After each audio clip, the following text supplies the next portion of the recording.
A machine tries to send 5 letters. It crashes after 2. Login becomes LO. That's the entire first message ever sent over what would become the Internet. One dropped connection on October 29th, 1969. Some call the project a Cold War weapon, built to survive a nuclear strike. Historians still argue about that. What isn't in dispute is what happens next. 3 decades of accidents, rivalries, and stubborn engineers turn a broken military experiment into something that touches nearly every human being alive. A network with no owner, no off switch, no single wire anyone could cut to kill it. By the time it's finished, it will carry more words each second than the entire 19th century wrote down. If it's ever finished, it will topple governments that never saw it coming. It will let strangers fall in love 4,000 miles apart. It will hand a teenager in a bedroom the same printing press as a president. But right now, in 1969, it has no name people actually use. It has 4 computers, 1 failed connection, and a handful of researchers who have no idea they're building the nervous system of the modern world. It starts with a crash. It ends with 8 billion people who are never alone with a question again. October 1957. A metal sphere the size of a beach ball crosses the sky above America. Sputnik. The Soviets got there first. Washington panics. If Moscow can put a satellite in orbit, what else can it hit? The Pentagon needs an answer fast. In 1958, it creates the Advanced Research Projects Agency, ARPA, with one mission: never get outpaced again. Inside that agency, a quieter fear is spreading. America's phone network runs through a handful of central switching hubs. Knock out the right ones, and the whole country goes dark. No command, no coordination, no response. At the Rand Corporation, an engineer named Paul Baran starts sketching an alternative. What if messages didn't travel one continuous line at all? What if a message broke into small pieces, packets, each finding its own path through the network? At the other end, they'd reassemble. Kill one node, and the message simply routes around it. Baran calls it survivable communication. Some historians argue this idea shaped everything that follows. Others call it a myth that grew after the fact. Either way, the concept now has a name: packet switching. In Britain, a scientist named Donald Davies is independently building the same idea, unaware Baran exists. At UCLA, a young professor named Leonard Kleinrock studies the math of network traffic. It's called queuing theory, the science of how data waits its turn. In 1969, ARPA hands him something extraordinary. He'll host the very first node of a new experimental network. Why would the Pentagon trust an untested idea with its most sensitive research computers? Because the alternative, a country blind and disconnected after one strike, is worse. 4 sites get chosen: UCLA, Stanford Research Institute, 400 miles north; UC Santa Barbara, the University of Utah. Massive, room-sized machines, each one a fortress of vacuum tubes and wire, none of them built to talk to another. Each site gets a translator box called an IMP, built by a Boston engineering firm under a manager named Frank Hart. Its only job: manage the network link so the giant research computers don't have to learn a new language themselves. On October 29th, 1969, a UCLA student named Charlie Klein sits down to type. The goal: log into the Stanford machine remotely. 5 letters. LOGIN. He types L. It arrives. He types O. It arrives. He types G, and the system crashes. The first message ever sent across what will become the Internet is an accident. 2 letters. LO. Not quite hello, almost fitting anyway. An hour later, engineers fix the glitch. The full login goes through. 4 computers, then more, start linking up across the country, one fragile connection at a time. By the end of 1969, the network Kleinrock hosts has a name: ARPANET. It works. That's the miracle. But it's also isolated. A closed government experiment, invisible to the public, unable to talk to any other network being built elsewhere. Researchers in Hawaii are wiring up a radio-based network of their own. The military is testing satellite links. None of these systems speak the same language. A phone call across a desk can reach anyone. A message on ARPANET can't even leave the building. Somewhere, that has to change, or this breakthrough dies as a government curiosity. 4 computers talking to each other, and nothing more. By 1971, ARPANET has grown to nearly 24 computers. Researchers use it to share files, run programs remotely, borrow computing power from across the country. Nobody has used it to just talk. Then an engineer named Ray Tomlinson tries something nobody asked him to build. Tomlinson is testing a program that sends messages between users on the same machine. He wonders, what if the recipient is on a different machine entirely? He needs a symbol to separate a person's name from the location of their computer. He glances at his keyboard and picks the @ sign, barely used for anything else at the time. In 1971, he sends the first network email in history. He doesn't remember what it said. He doesn't think it matters.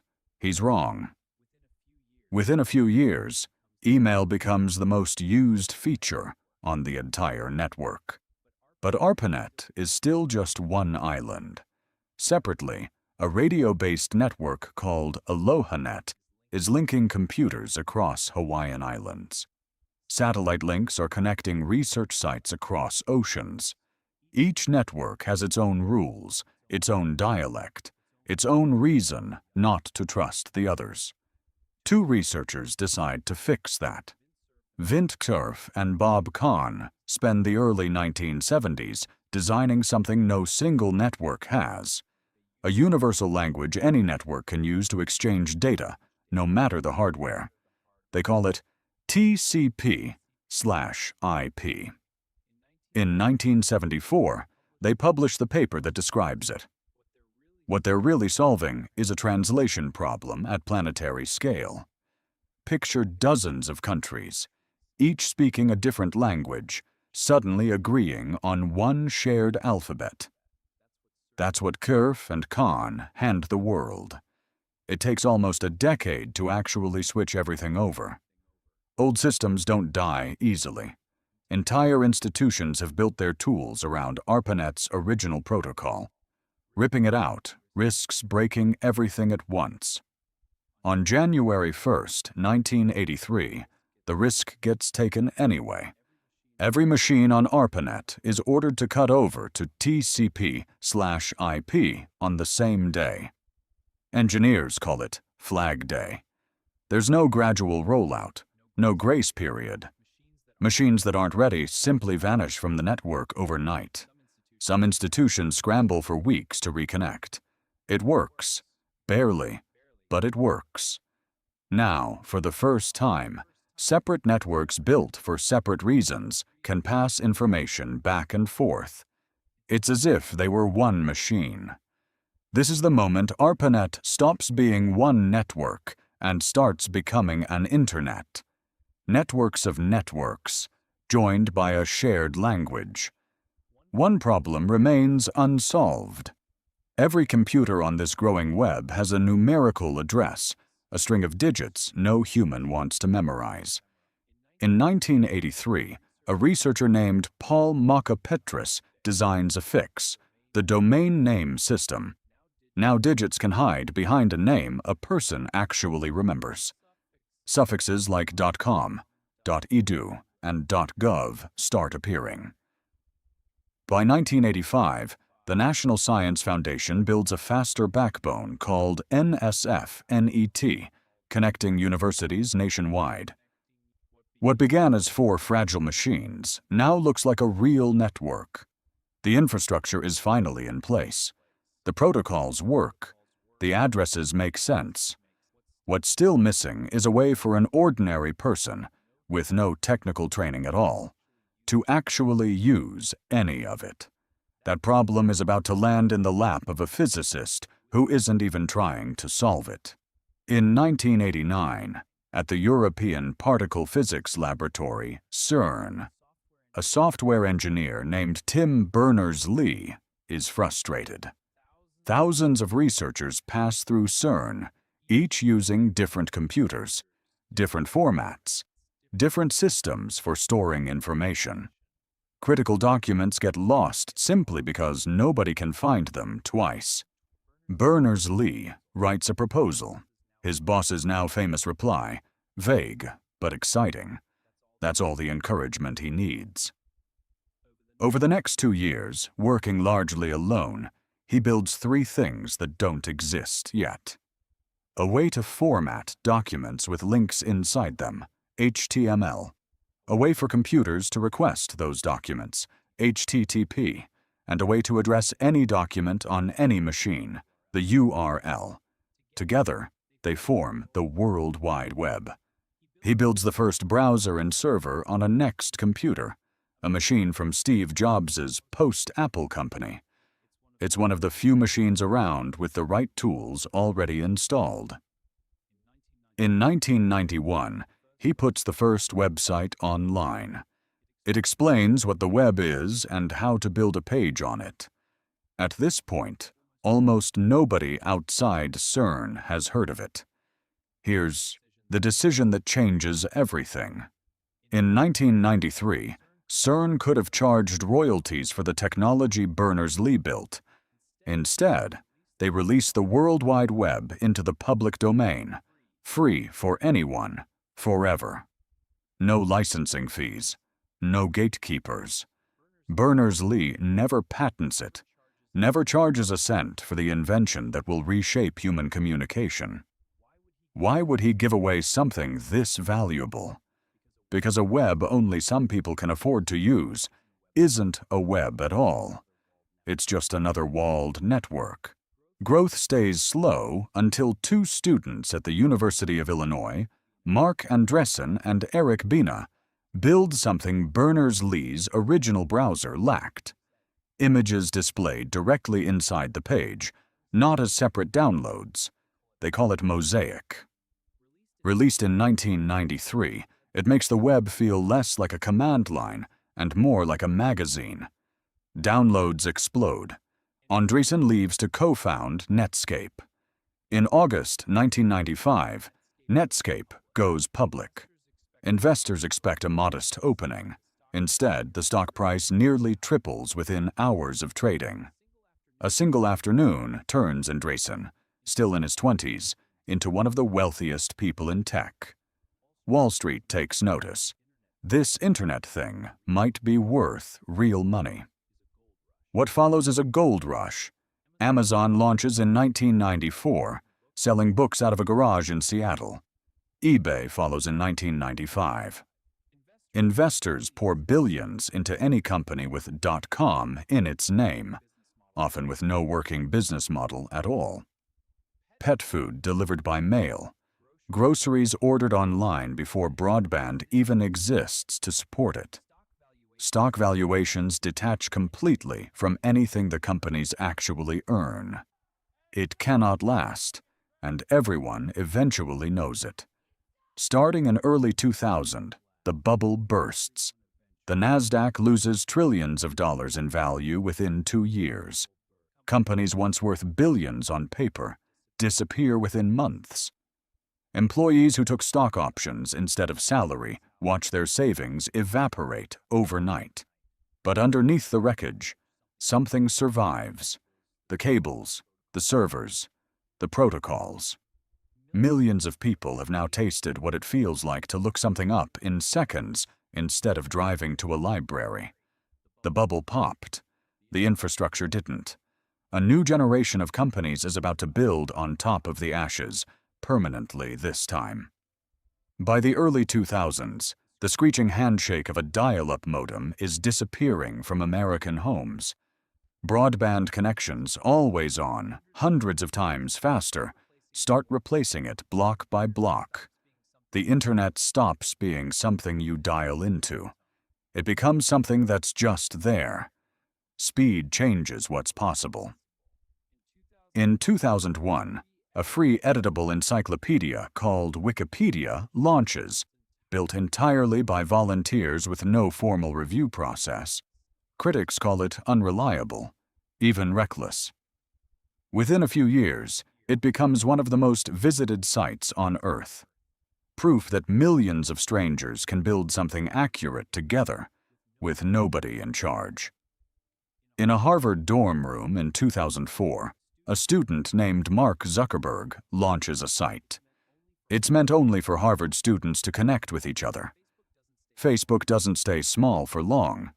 It expands to other universities, then high schools, then everyone. For the first time, one platform holds a real, verified map of who knows who at global scale.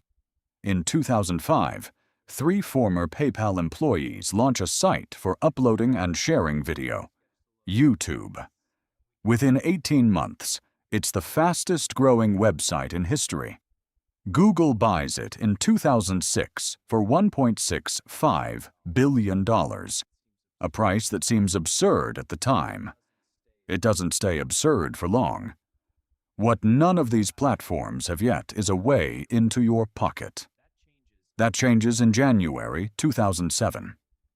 Steve Jobs walks onto a stage in San Francisco and unveils the iPhone, a phone, an iPod, and an internet device combined into one piece of glass. Critics call the missing physical keyboard a fatal flaw. They're wrong.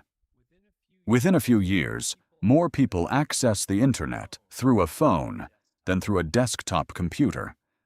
In 2008, Apple opens the App Store, and the phone stops being just a browser. It becomes a marketplace of a million tiny tools, reshaping entire industries within a decade. The infrastructure underneath is shifting too. In 2006, Amazon quietly launches a side project called Amazon Web Services.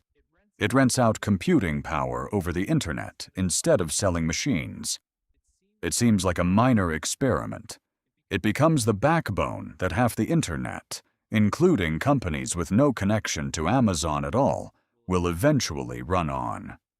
By 2010, hundreds of millions of people are carrying an always connected computer in their pocket. A new kind of consequence starts to show. In Tunisia, then Egypt, then across the Middle East, protesters use Twitter and Facebook to organize faster than governments can react. Regimes that have stood for decades collapse within weeks. Some credit social media directly. Historians still debate exactly how much weight it deserves. What's certain is that governments start treating platforms not as toys, but as threats. The internet that began as 4 military computers has become something else in barely 40 years. No government fully controls it now. No single company fully owns it. It's a nervous system running underneath elections, revolutions, and ordinary Tuesday mornings alike. That scale brings a new fear. Billions more people are about to come online. Who decides what they see, what they believe, and who profits from their attention? That question is about to define the Internet's next chapter, and nobody currently in charge has a clean answer. Today, more than 5 billion people carry access to this network in their hands. That's over half of every person alive on Earth, connected to a system that started with 4 computers and 1 crashed login. None of it moves through the air the way people assume. Beneath the ocean, Hundreds of fiber optic cables carry more than 95% of all intercontinental data. Some stretch longer than the distance from New York to Tokyo. A satellite feels futuristic. A cable on the ocean floor is what actually moves your message. Cut the wrong one, and entire countries can lose connectivity within minutes. It has happened before. In more than a dozen countries, governments now shut the network down deliberately during protests or elections. The same system built to survive an outside attack can still be switched off from the inside. On land, the story is just as physical. Massive data centers, some spanning the size of dozens of football fields, run around the clock. They draw enormous amounts of electricity to keep servers cool and data flowing. Every video streamed, every message sent, every question typed into a search bar lands briefly inside one of these buildings. Then the answer comes back. Streaming has quietly rewired daily life. A single service like Netflix can account for a massive share of all internet traffic during peak evening hours in some countries. That's an amount of data movement that would have stunned the engineers running 4 fragile nodes back in 1969. Now a new layer sits on top of everything already built. Artificial intelligence systems train on enormous portions of the Internet's accumulated text, images, and conversation. Decades of human writing, compressed into tools that can answer a question in seconds. The same network built to survive a nuclear strike now holds enough human thought to teach a machine how people write, and argue, and wonder, and the Internet still isn't finished spreading. In remote villages, on ships at sea, across deserts with no cell towers for hundreds of miles, satellite Internet now reaches in. Thousands of low-orbit satellites beam connections down to people who have never once been online. A shepherd in a region with no roads can now video call a relative on another continent. 40 years ago, that same conversation would have needed a physical wire strung across an ocean.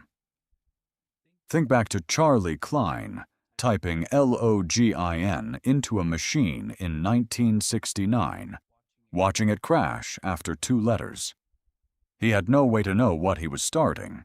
He wasn't trying to build anything permanent. He was testing a connection between 2 buildings 400 miles apart, hoping it wouldn't fail. It failed. Then it didn't. Then it became email, and the web, and a phone in every pocket. Then cables under every ocean, and machines that can answer almost anything a person asks. The network built to survive a war never had to prove it could. Instead, it proved something else. A broken login, a stubborn handful of engineers, and a decision to give a discovery away for free. That combination rewired how nearly 8 billion people think, connect, and remember. Hello was the first word. It was never really hello. The world found the rest of the sentence on its own.